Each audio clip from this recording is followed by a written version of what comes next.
Hello chaps, welcome to John Robson Guitar Tuition once again. As always, I do hope you're well. Now then, the last video I did was the review of this Harley Benton TE90 QM. Lovely little guitar. And in order to kind of demonstrate the sounds that it could make, I put a little track together that went through a few of the different sounds on offer. And someone left a comment below that video saying, please can you show us how you put a track like that together? So, your wish is my command. That's what this video today is all about. Basically, we're going to start with a blank piece of paper and end up with a full track produced, recorded, finished basically, which means that I suspect this will turn into a series of videos because it might be a bit long-winded to try and cram it all into one video. Now, I've done a video before about my writing process, how I came up with a track called Scheherazade from my last album, Handles for Folks, but that was mainly focusing on the writing side of things. I didn't really go into any details about the recording. So this is hopefully kind of everything, my entire creative process, as it were. So I guess the first thing we need to do is start writing. Being a guitarist, I normally start with the chord sequence. If I was a trumpet player or a sax player, I guess I'd start with a melody and then think about what chords would kind of sit underneath that. But as a guitarist, my natural instinct is to start strumming chords and then put them into some sort of order. So that's what we're going to be doing first. Now, I basically need three different chord sequences as different sections of a tune, and this is how they work. Okay, the first part of the song that I like to get written is usually the verse. This is just an 8-bar section which sets the mood of the tune. Is it a happy song, a sad one, a funky tune, or a bluesy song? Basically, this is where I establish roughly what kind of genre I'm going for. Next we come on to the chorus. This is the 8-bar section which sells the tune. It's where I'll put the most memorable and catchy riffs or melodic ideas, where the hook will usually live basically. The chorus should also provide some kind of contrast with the verse, just to break things up a little bit basically. And that brings me on to the bridge. This is an 8-bar section that I usually like to put somewhere in the middle of the tune, which provides some light relief from the alternating verse-chorus format. It's an ideal opportunity to go off on some kind of tangent, if that is the sort of thing that grabs you. I tend to usually use the bridge as the place where I do any kind of improv, soloing kind of stuff. Once I've got these three different 8-bar chord sequences written, what I'll often do is then map it out like this. You can see here is the anatomy of a song. And it goes intro, verse 1, then verse 2, first chorus, verse 3, then essentially a double chorus, second and third chorus. That's when we come to the bridge. After that, then back to the verse again, and then it's basically choruses all the way to the end. And you can see via the little volume control icon, which of course goes up to 11, why wouldn't it, next to each one of these sections, just what kind of dynamic structure the song's getting, where it goes loud, where it goes soft, where the light and shade is in the tune basically. And once I've got all of this mapped out, it's time to start recording. Okay then, let's set about writing the verse. What I've decided to do for this is go for something in a minor tonality and have it kind of a little bit modal. If you don't know what that means, stick around because you're going to find out. Basically what I'm going to do is take a leaf out of Joe Satriani's book, where he will establish a mode by just keeping the bass note constant on the root note of that mode and then sort of suspending or hanging different chords off that bass note. Now the mode I'm going to go for here is a Dorian, which is basically the key of G major. Now the key of G major has the following chords in it. It has the chord of G, A minor, B minor, C, D, E minor, and F sharp minor 7 flat 5. There it is. So what I'm going to do to make this A Dorian is I'm going to keep the bass note as an A, and then I'm going to play various combinations of those chords on top of that A bass note. We'll start with the A minor chord, then let's keep that A bass note the same and go to a G chord. That's an A chord, sorry, a G chord over an A bass. Next let's go to a D chord, again over an A bass. There it is. And then I think we'll have an E minor over an A bass.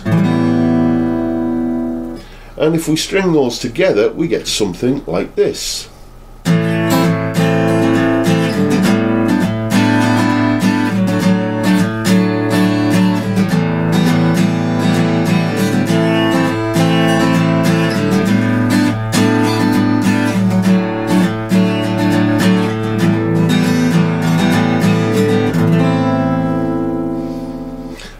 And you know what, I'm pretty happy with that. I think we'll go with that as the verse chord sequence.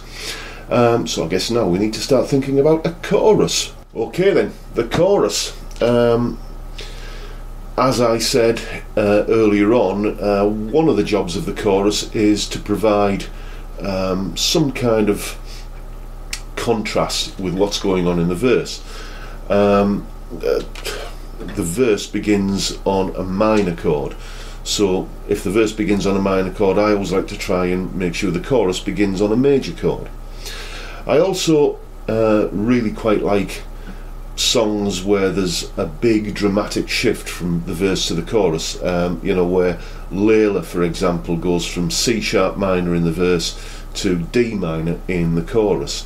While My Guitar Gently Weeps does a similar thing where it goes from A minor in the verse to A major in the chorus. So, just kind of thinking out loud here, why don't I combine those two things? Layla goes from C sharp minor up to D minor. That's going up a semitone. So if I was to go up a semitone from A minor, that would take me to B flat minor, and I want this to be a major chord at the beginning of the chorus. So yeah, let's make that a B flat major. There we go. So just I'll run through the basic sequence from the verse and then just end up going to a B flat, and we'll see how that sounds. So the verse was going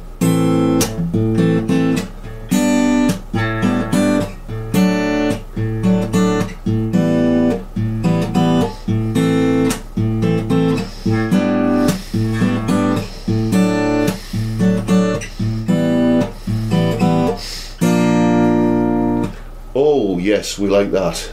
That's a nice kind of big step up. It really announces that we're onto a different section of the tune.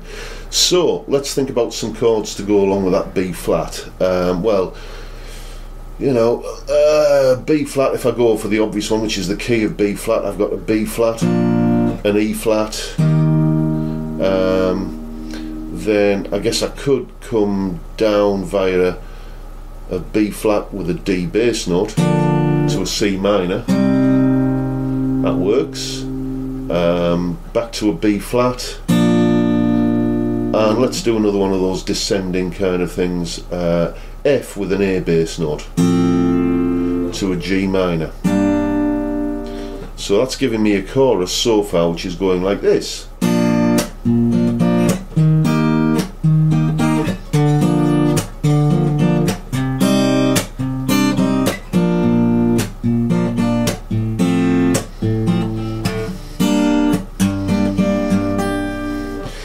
And now I have to start thinking about how I'm going to get back to the verse again. Well, the verse is centered around an A minor tonality.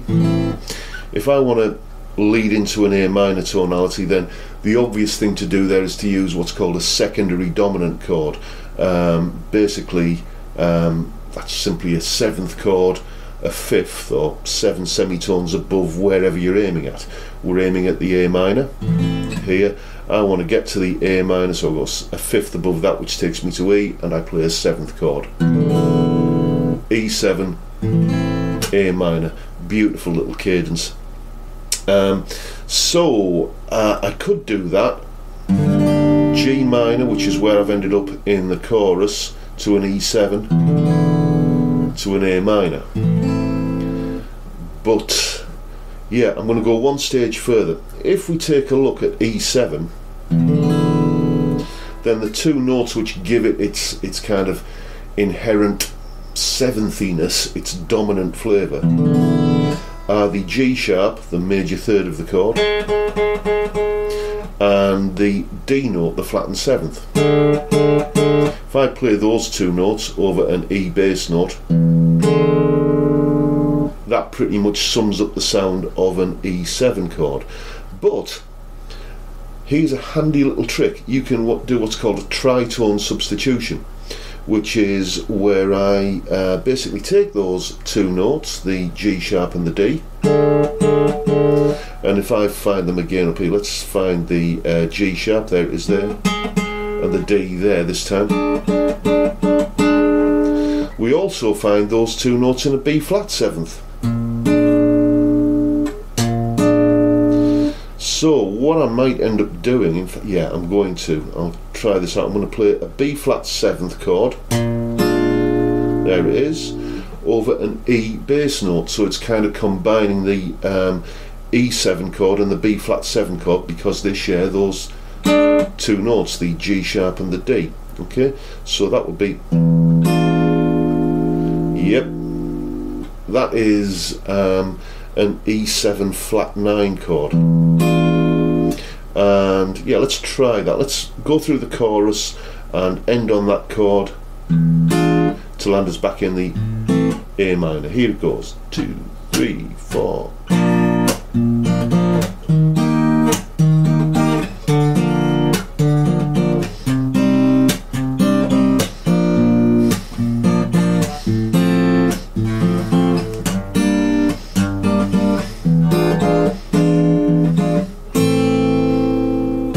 Yeah, that sounds just dissonant and twisted enough to appeal to me. The only other thing I'm going to have to sort out is that B flat 7 over E, E7 flat 9 chord. There are going to be times when the chorus needs to not go back to the verse, but to go back to the beginning of the chorus. So what I'll probably do there is, once I've reached that G minor, possibly I'll just go down to a secondary, well, not actually a secondary dominant, a dominant chord of B flat, which is the F7 or an F, and then land myself back on the B flat again for the beginning of the next time through the chorus. Yes, so that's the chorus section sorted out. We'll hear what it sounds like played alongside the verse later on, but for now I think we need to take a look at the bridge. Okay then, the bridge. This, as I said earlier, is usually where I'll place any kind of improvised solo section, where I can kind of stretch out a little bit, I guess. And one thing I've always enjoyed doing is soloing over those kind of staccato kind of stops that you'd get in a tune like The Stumble, you know, this kind of thing.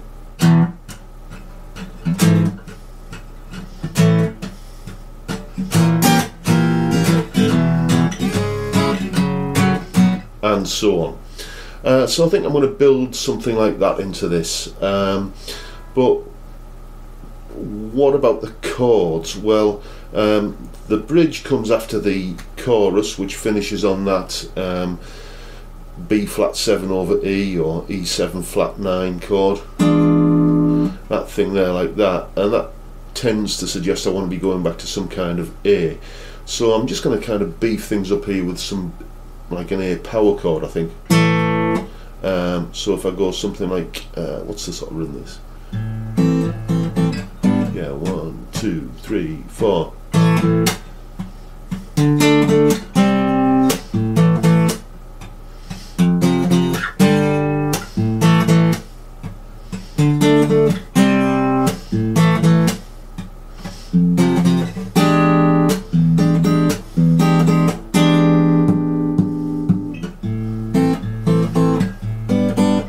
Back into the verse.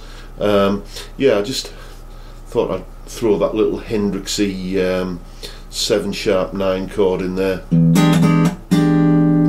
2, 3, 4, then back into the verse. So that is really, I guess, the verse, chorus and bridge sections sorted out. Now what I'm going to do is go away and learn to play all of that as one long piece, and then you're going to hear what that sounds like, and I guess that'll be the conclusion of this video. Next one, we're going to start recording it. So here is a rough outline sketch of the chord progression for the whole tune. I've done this with a couple of guitar parts and put a bass line underneath as well. It's very rough around the edges and it's lacking any form of polish, but it's at this stage that I need to listen back to it in this form to basically see if it's worth pursuing. So without further ado, here is said outline sketch for the tune.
And there you have it. I think we're going to pursue this one. Next time we're going to look at recording a proper backing track for it and coming up with a lead guitar part. So between now and then, if you would like some tailored one-to-one guitar tuition, and if you live on Teesside in the northeast of England, then get in touch with me for some one-to-one tuition. Even if you don't live on Teesside, give me a shout anyway, because I can always do a lesson via Skype. And yes, you know which bit comes now, don't you? I have 2 albums out at the moment. I may have mentioned this previously. Handles for Folks and The Whiskey Made Me Do It, both of which are absolutely crammed full of bluesy, shreddy, melodic, instrumental rock guitar playing. What's not to like there? And with that, I'll see you all again next time, folks. Bye for now.